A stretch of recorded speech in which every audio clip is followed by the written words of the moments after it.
Bus nasunog ang gulong habang lula ng nasa 30 katao na dadalaw sana sa isang burol sa Vigan City. Tutukan sa report ni Ivy Hernando. Patungo sana sa isang lamay sa Vigan City ang mga sakay ng bus na ito na bigla raw sumabog ang isang gulong sa likod. Sa video kita ang usok mula sa makina ng bus. Agad naman daw pinababa ng driver ang nasa 29 na pasahero na galing Abra.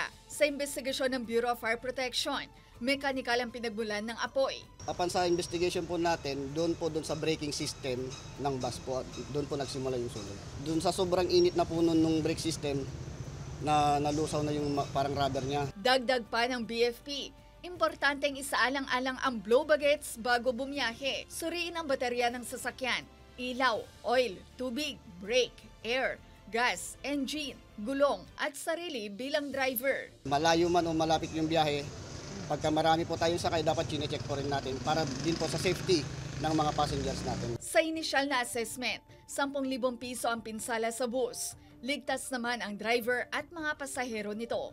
Kasama si Norman Raca, Ivy Hernando, 1 North Central Luzon.